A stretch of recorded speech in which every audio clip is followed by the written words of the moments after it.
Hello everyone, welcome back to Udaan Vidyapeeth. This is Ritik Mishra from Udaan Vidyapeeth. और आज के वीडियो में हम लोग जेई मेन 2026 की परसेंटाइल रूल के बारे में बात करने वाले हैं, क्योंकि मार्क्स से भी रिलेटेड होता है परसेंटाइल, और परसेंटाइल से ही रैंक बनती है आपकी, और उस रैंक पे ही आपको कॉलेज मिलता है। तो परसेंटाइल एक बीच में बहुत क्रूशियल रोल प्ले कर रहा होता है। जैसे मैंने यहाँ पे लिखा है कि आपका मार्क्स जो है परसेंटाइल से रिलेटेड है, परसेंटाइल रैंक से रिलेटेड है, और रैंक से अल्टीमेटली आपको क्या मिलता है? कॉलेज मिलता है। But the most important thing जो मैंने यहाँ नीचे लिखी है, ये गौर करने वाली है कि good percentile is equal to good marks. यानी अगर परसेंटाइल अच्छी है तो मार्क्स अच्छे हैं, but good marks doesn't necessary that you have a good percentile. इसके बारे में बात करने वाले हैं। क्यों? बहुत सारे फैक्टर्स होते हैं परसेंटाइल को इन्फ्लुएंस करने वाले, एंड अल्टीमेटली आपको जो कॉलेज मिलता है वो परसेंटाइल से जो रैंक मिलती है उस पर मिलता है। तो यार, एग्जाम देने से पहले एक बार ये समझ लो। और भी बहुत सारी चीजें हैं जो मैं यहाँ पे दिखाने वाला हूँ, एग्जाम्पल्स के थ्रू आपको समझाऊंगा कि कैसे क्या क्या चीजें हैं जो आपको ध्यान रखनी चाहिए ताकि आपकी परसेंटाइल अच्छी आए, अगर मार्क्स भी कमा रहे हैं तो। ठीक है, चलो स्टार्ट करते हैं। तो सबसे पहले परसेंटाइल फॉर्मूला से हम देखते हैं कि देखो परसेंटाइल फॉर्मूला होता क्या है। परसेंटाइल फॉर्मूला इज कुछ नहीं है, 100 इंटू जो नंबर ऑफ अपीयर्ड कैंडिडेट हैं, जिनके नंबर तुमसे, लाइक अगर तुम अपना पर्टिकुलर किसी पे बात कर रहे हो, उससे या उससे कम कितने नंबर ऑफ स्टूडेंट हैं, और divide by total number of candidate appeared in the shift. मतलब अब यहाँ पे फैक्टर्स की बात करी जाए, यानी कि जितने शिफ्ट में लोग अपीयर हो रहे हैं उनसे परसेंटाइल क्या होगी? इंपैक्ट होगी। इसीलिए मैंने लिखा है नंबर ऑफ कैंडिडेट। तो जितने नंबर ऑफ कैंडिडेट तुम्हारी शिफ्ट में ज्यादा होंगे, उतनी ज्यादा कंपटीशन हाई होगी। ये एक लॉजिकल सी बात है, ठीक है। बट उसमें भी अब देखो, शिफ्ट का डिपेंड करता है, लेकिन अगर टोटल नंबर ऑफ कैंडिडेट जैसे 10 लाख, 15 लाख, 20 लाख कैंडिडेट बैठ रहे हैं, तो उसका इंपैक्ट किस पे पड़ता है? इसका इंपैक्ट रैंक पे पड़ता है, परसेंटाइल पे नहीं, रैंक पे पड़ता है ऑब्वियसली। डिफिकल्टी लेवल दूसरा फैक्टर होता है। अगर एग्जाम डिफिकल्ट आया है तो ऑब्वियसली कम स्कोर कर पाएंगे लोग, ठीक है। इजी आया है तो ज्यादा स्कोर होगा, मॉडरेट आया है तो लोग स्कोर करेंगे, हार्ड आया है तो क्या है? कम स्कोर करेंगे, बट परसेंटाइल ज्यादा होगा। पर क्योंकि परसेंटाइल जो होता है ना, वो रिलेटिव मार्किंग होती है, और परसेंटेज जो होता है एब्सोल्यूट मार्किंग होती है। आगे चल के इसको समझाता हूँ। तो और तीसरा होता है परफॉर्मेंस, यानी आप कितने मार्क्स ले आ पा रहे हो, ठीक है। अब आगे चलते हैं, आगे बात करते हैं। देखो, यहाँ पे मैंने एक एग्जाम्पल लिया है, ठीक है, एक सिंपल एग्जाम्पल लिया है जो एनटीए ने अपनी जेई मेन ने अपने इंफॉर्मेशन बुलेटिन 2026 में दिया गया है। यही एग्जाम्पल मैंने यहाँ पे पिक किया हुआ है। अब यहाँ पे आप देखोगे डे 1 में, शिफ्ट 1 में अपसेंट स्टूडेंट इतने थे। अच्छा, जो अपसेंट हो जा रहे हैं वो कंपटीशन से बाहर हो जा रहे हैं, तो मतलब उनसे कोई लेना देना ही नहीं है। अपीयर्ड कैंडिडेट 28,000 है, टोटल 31,000, और हाईएस्ट मार्क्स इस वाले शिफ्ट में आए हैं 335, और लोएस्ट 39 आए हैं, ठीक है, माइनस में। ऐसे ही करके day shift 2, shift day 2, shift 1, और ये है, ठीक है। अब यहाँ पे ये आप नंबर ध्यान रखो। अब यहाँ पे देखो, यहाँ जिसके भी हाईएस्ट मार्क्स हैं, यानी ये आप देख रहे हो ना, ये सारे 100% वाले हैं। जितने भी आपके शिफ्ट में लोग बैठे होंगे, उनमें से सबसे ज्यादा जिनके मार्क्स आ रहे होंगे वो 100%, यानी ये जो आप मार्क्स देख रहे हो, ये 100% वाले हैं। अब इनसे आपकी रिलेटिव मार्किंग होने वाली है, समझ रहे हो। अब यहां से आपका रिलेटिव मार्किंग होगा। अब देखो, डे 1 शिफ्ट 1 में 28,000 कैंडिडेट ने दिया था, क्योंकि अपीयर्ड यहाँ पे 28,000 ही हुए थे, ठीक है। 335 हाईएस्ट स्कोर है, ठीक है। और अगर जो जिसकी परसेंटाइल 100 बन रही है, मतलब उसने सबसे ज्यादा स्कोर किया है, तो यहाँ सिंपल एक फॉर्मूला यहाँ लगाया गया है। फॉर्मूला क्या लगाया गया है कि कितने नंबर ऑफ कैंडिडेट ने 335 या फिर उससे कम स्कोर किया है। तो 335 तो एक ही ने किया है किसी, ठीक है। अगर 5 कैंडिडेट करते हैं तो वो भी इंक्लूडेड है, मतलब 335 जिन्होंने किया है और उनके नीचे, अभी समझाने वाला हूँ एग्जाम्पल के थ्रू, ठीक है। तो इसका 100% बन गया। ऐसे करके आप देखो डे 2 शिफ्ट 2 में, ठीक है, ऐसे डे 2 में, शिफ्ट 1 में, और डे 2 में, शिफ्ट 2 में किया गया है। अब इसको थोड़ा सा इजी करता हूँ आपके लिए। मैं एक छोटा सा एग्जांपल लेके आपको बताता हूँ। मैंने यहाँ एग्जांपल लिया है, ठीक है। किसी एक शिफ्ट में मान लो 10 लोग बैठे हैं, ठीक है। 10 लोग पेपर दे रहे हैं, और वो 10 लोग ये नाम लिखे हुए हैं, ABCDEFGH, ठीक है। ये सारे नाम लिखे हुए हैं, और ये उनके स्कोर्स लिखे हुए हैं, कितने उन्होंने स्कोर किया हुआ है, ठीक है। तो उनसे परसेंटाइल कैसे बन रही है, अब यहाँ पे मैं आपको बताता हूँ, ठीक है।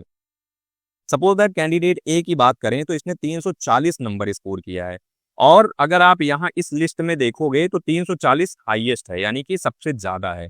Okay, understand. अब सबसे ज्यादा स्कोर किया है, अब इसका परसेंटाइल कैसे कैलकुलेट होगा? अब इसका परसेंटाइल कैलकुलेट होगा 100 से मल्टीप्लाई करेंगे, ठीक है। अब कितने नंबर ऑफ स्टूडेंट ने 340 या फिर 340 से कम स्कोर किया है, तो 300 यहाँ पे टोटल कैंडिडेट 10 हैं और इसी एक बंदे ने 340 स्कोर किया है, तो 340 और 340 से कम स्कोर करने वाले कितने लोग हैं? 10 लोग हैं, ठीक है, समझ रहे हो। तो यहाँ पे 100 परसेंटाइल बन गया। आप 335 की बात करते हैं, ठीक है, 335 यहाँ पे आप देखोगे तो एक बंदे ने किया है। और अब यहाँ पे आप समझो, ये जो बी कैंडिडेट है इसने 335 स्कोर किया हुआ है, ओके। अब इसका जब परसेंटाइल निकालेंगे तो यानी 9 या फिर 9 से कम कैंडिडेट ऐसे हैं जिन्होंने क्या किया हुआ है? 335 स्कोर किया हुआ है। तो 100 इंटू ये है 9 या 9 से कम कैंडिडेट ने किया हुआ, तो 9/10 इज इक्वल टू 90 परसेंटाइल, ठीक है। अच्छा, ये एग्जाम्पल मैंने 10 का लिया है इसीलिए ये कम आ रहा है, और जैसे नंबर बड़ा होता है तो ये 99, अब जैसे 10 लाख में आप कैलकुलेट करोगे तो ये 99 बन जाएगा, समझ रहे हो। ऐसे करके यहाँ पे है। अब मैं चाहूंगा कि ये जो मैंने बॉक्स खाली छोड़े हैं ये आप फिल करो और बताओ कमेंट सेक्शन में, ठीक है। अब यहाँ पे एक बात समझो, अब देखो यहाँ पे लगातार 3 लड़कों ने सेम स्कोर किया हुआ है, आप समझो, ठीक है। ये CDE इनका क्या है? सेम है। अगर मैं बात करूं यहाँ पे तो इनका स्कोर जो आ रहा है ये सेम आ रहा है, तो इस केस में क्या होगा? इस केस में देखो इनकी परसेंटाइल भी सेम होगी, यहाँ पे 8 होगा, यहाँ 80 होगा, ठीक है। इस केस में इनकी परसेंटाइल भी सेम होगी। क्यों होगी? आपको स्कोर करना है। यहाँ से एक और चीज निकल के आती है कि आपको नेगेटिव मार्किंग नहीं करनी है। अगर आपकी 10 लोग एक किसी स्कोर पे हैं तो उनकी परसेंटाइल सेम होने वाली है। सिमिलरली आप यहाँ यहाँ यहाँ निकालोगे तो आपको और क्लैरिटी मिलेगी। अब हम लोग आगे चलते हैं, आगे बात करते हैं थोड़ा से जो डे 2 शिफ्ट 2 में एग्जाम्पल दिया गया था वहां से हम लोग समझते हैं। अब किसी बंदे ने 331 स्कोर किया है, 331 जो हाईएस्ट है उस डे 2 शिफ्ट 1 का जो एग्जाम्पल दिया गया है वो हाईएस्ट स्कोर है, तो इसके 100 परसेंटाइल आ गए हैं। 41,000 लोग या उससे कम लोगों ने इससे इससे क्या किया है? इस इतना यानी 331 या इससे कम स्कोर किया है, ठीक है। तो यहाँ पे आप 331 समझते हैं। ऐसे करके अगर 121 की बात करो तो 121 रॉ स्कोर लाने वाले 77 लोग हैं, तो 77 लोगों की परसेंटाइल 90 होगी। क्यों? अब इतने कैंडिडेट हैं जिन्होंने 37,244 कैंडिडेट ऐसे हैं जिन्होंने 121 या फिर 121 से कम स्कोर किया हुआ है, आप समझ रहे हो, ठीक है, जो अपीयर्ड कैंडिडेट थे।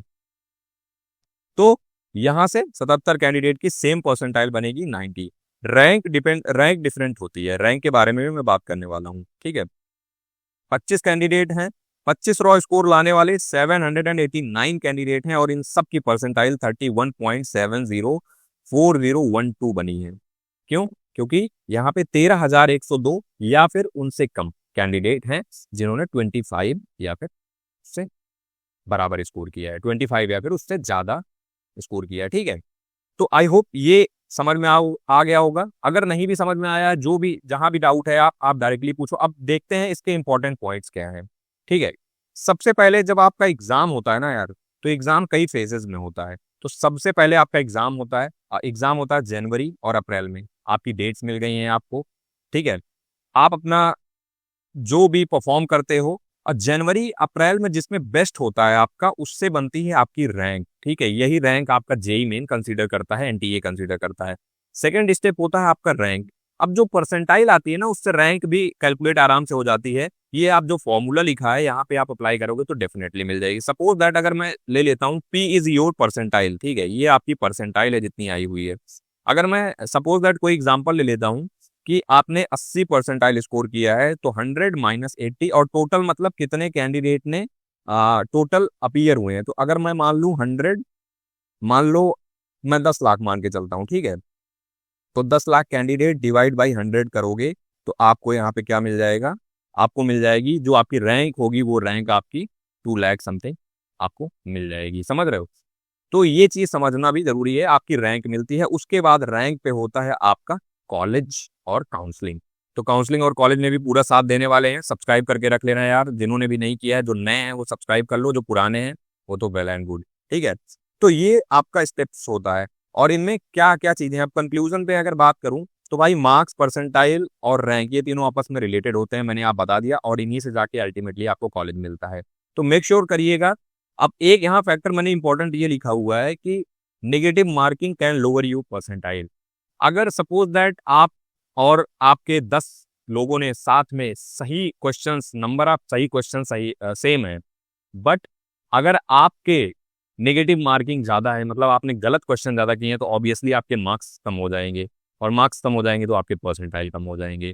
तो भाई अगर आपको कोई चीज़ नहीं श्योर है तो आप don't attempt that question, negative marking मत करो, बिकॉज ये जो परसेंटाइल रूल होता है, परसेंटाइल इज रिलेटिव मार्किंग, और रिलेटिव मार्किंग क्या होती है, हमेशा से डिपेंड करती है अदर नंबर ऑफ कैंडिडेट्स के जितने लोग अप्लाई कर रहे हो। तो मेक श्योर ये सारी चीजें ध्यान में रखो, और हाँ, जो भी डाउट हो वो पूछो, कमेंट सेक्शन आपके लिए खुला हुआ है। आगे हम लोग मार्क्स वर्सेस क्या क्या कॉलेज मिलने वाले हैं, किस मार्क्स पे कौन सा एनआईटी मिलने वाला है, इसके ऊपर भी बात करने वाले हैं। तो सब्सक्राइब रहना, ठीक है। और आगे चल के काउंसलिंग और कॉलेज में भी पहुंच जाओगे तो स्कॉलरशिप से रिलेटेड उड़ान विद्यापीठ पे आपको चीजें लगातार मिलती रहेंगी। ओके देन, मिलते हैं नेक्स्ट वीडियो में। टिल देन बाय बाय, जय हिंद, जय भारत।